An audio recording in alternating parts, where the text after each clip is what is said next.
Hello दोस्तों, हमारे channel 11 life stories में आपका स्वागत है। स्वर्ग का हकदार कौन कहानी। मरने के बाद स्वर्ग के द्वार पर 4 महिलाएं खड़ी थीं। इन 4 महिलाओं में पहला रानी थी, दूसरा एक बिजनेसमैन महिला थी, तीसरा पंडिताइन थी और चौथा एक आम मजदूर महिला थी। किसी को भी यह पता नहीं था कि कौन स्वर्ग के अंदर प्रवेश कर पाएगी और कौन वहीं से वापस लौटा दी जाएगी। सब स्वर्ग का दरवाजा खुलने की राह देख रही थी और आपस में बातें कर रही थी। जैसे कि रानी को मरने से पहले से ही आदत थी, उसने अपनी बात सबसे पहले बताई। रानी ने कहा, मैं बहुत प्रख्यात रानी हूँ। मैंने धरती पर अपना बहुत नाम कमाई, इसलिए पूरी संभावना है कि मैं ही स्वर्ग में जाऊंगी। फिर व्यापारी महिला ने अपनी बात सामने रखी। मैंने धरती पर खूब धन कमाया और उस धन से मैंने सैकड़ों लोगों की मदद की, इसलिए मैं ही स्वर्ग का हकदार हूँ। अब पंडिताइन महिला की बारी थी। पंडिताइन महिला ने मुंह खोला और बोला, चाहे तुम जो सोच लो, लेकिन यह बात तो तय है कि स्वर्ग के दरवाजे खुलेंगे तो मेरे लिए ही। सब जानते हैं कि पंडिताइन दिन रात भगवान को याद करती है, इसलिए स्वाभाविक है कि स्वर्ग में पंडिताइन का स्वागत किया जाए। जब सबने अपनी अपनी पक्ष रख दिया, तब सबकी नज़र उस मजदूर महिला पर थी, जो चुपचाप अपनी नज़रें नीचे झुकाए बिना कुछ बोले वहीं पर खड़ी रही। स्वर्ग का दरवाज़ा खुला और वहाँ पर एक देवदूत आकर खड़ा हो गया। देवदूत के हाथों में एक पुस्तक थी, जिसमें इन सभी के कर्मों के बारे में लिखा हुआ था। देवदूत ने सबसे पहले रानी को अपने पास बुलाया और उसको पूछा, तुम बताओ, तुमने अपने जीवन में क्या क्या अच्छे कर्म किए हैं। मैंने उन्हें इस पुस्तक में देखकर फैसला करूँगा कि तुम्हें अंदर आने देना है या नहीं। रानी ने कहा, मेरा राज्य जितना बड़ा था उतना ही समृद्ध था और मेरा राज्य के सभी लोग खुशहाल थे। सभी बड़े आनंद से रहते थे। मैंने उन्हें कभी भी किसी भी चीज़ की कमी नहीं होने दी। यही मेरे अच्छे कर्म हैं। देवदूत ने अपने पुस्तक में देखा और देखने के बाद रानी से कहा, तुम सच बोलती हो। तुमने अपने राज्य की प्रजा को बहुत सुखी रखी थी, लेकिन तुमने अपने राज्य की सीमा बढ़ाने के लिए जितने युद्ध किए थे, उन युद्ध की वजह से हजारों सैनिकों ने अपनी जान गंवा दी थी। उन हजारों सैनिकों के परिवार के दुख का कारण तुम बनी थी, इसलिए तुम स्वर्ग में नहीं जा सकती।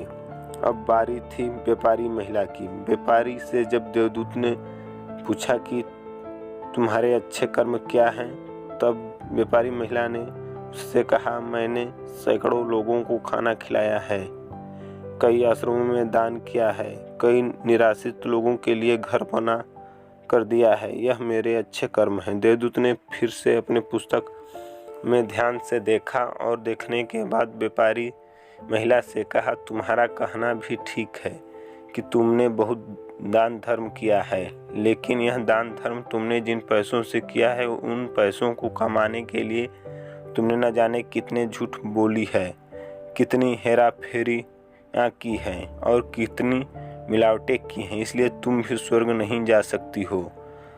जब पंडिताइन से सवाल किया गया तो पंडिताइन ने बड़े ही आत्मविश्वास के साथ कहा, मैंने अनगिनत लोगों को ज्ञान दिया है, हजारों यज्ञ और पूजाएं की हैं और दिन रात भगवान की जाप किया है। इससे अच्छे कर्म और क्या हो सकते हैं। देवदूत ने अपनी पुस्तक के अंदर झांक कर देखा और पंडिताइन से कहा, आपने जितने भी लोगों को जो भी ज्ञान दिया है, उन बातों पर खुद कभी अमल नहीं किया। आपने यज्ञ, पूजा या भगवान का नाम निस्वार्थ भाव से कभी नहीं लिया, इसलिए आपका भी स्वर्ग में आना प्रतिबंधित है। मजदूर महिला यह सब देखकर हैरान थी। वह अब तक जिन्हें महान समझती आ रही थी, उनकी व्याख्या स्वर्ग के दरवाजे पर आकर बदल गई थी। धरती पर जिन कर्मों को अच्छा समझा जाता है, उनका यहाँ पर कोई मूल्य नहीं था। यमदूत ने जब उस मजदूर महिला को अपने पास बुलाया और इससे पहले कि वह उससे कुछ अच्छे कर्मों के बारे में पूछता, मजदूर महिला बोल पड़ी, प्रभु, मैं जानती हूँ कि मैं भी स्वर्ग में आने के लायक नहीं हूँ, लेकिन मैं फिर भी एक बार बाहर से ही स्वर्ग के झांक कर देखना चाहती हूँ। बस इससे ज़्यादा मेरी कोई इच्छा नहीं है, क्योंकि ऐसी इच्छा पालने के लिए मैंने जीवन में कुछ भी नहीं किया है। मैं पूरी दिन मेहनत करती और जो भी पैसा कमाती उन्हें अपने परिवार के पालन पोषण में खर्च कर देती, इसलिए दान धर्म के लिए कुछ बचता ही नहीं। लोगों की भला मैं क्या सेवा करती, क्योंकि काम के बाद जो थोड़ा सा समय मिलता उसको अपने ही बूढ़े माँ बाप की सेवा में बिता देती।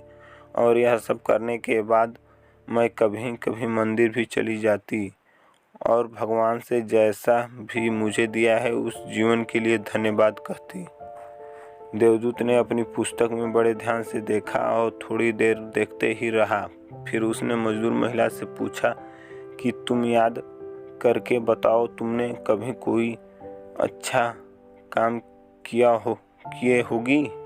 मजदूर महिला ने थोड़ी देर सोचने के बाद बोली, हाँ, मुझे थोड़ा याद है। एक बार मैं बहुत भूखा कुत्ता था और मैं खाना ही खाने बैठी थी कि एक बहुत ही कमज़ोर कुत्ता जो ठीक ठाक से चल नहीं पा रहा था वह मेरे पास आ गया और मेरे खाने को देखने लगा।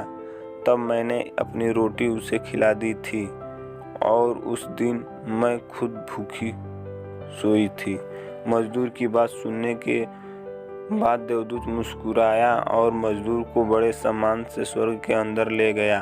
दोस्तों, अच्छे कर्म लोभ मोह माया इन सब भाव में आकर नहीं किए जाते और ना ही उन्हें अच्छे कर्मों की श्रेणी में गिना जाता है। निस्वार्थ भाव से किया गया एक ही अच्छा कर्म भी आपके जीवन के सारे पाप धोने की शक्ति रखता है। इसलिए जब भी मौका मिले निस्वार्थ भाव से और अच्छे मन से अच्छे कर्म किया करें। हेलो दोस्तों, हमारे द्वारा सुनाई गई यह कहानी आपको पसंद आई हो तो हमारे चैनल को लाइक, सब्सक्राइब एवं बेल आइकन की घंटी जरूर दबाएं।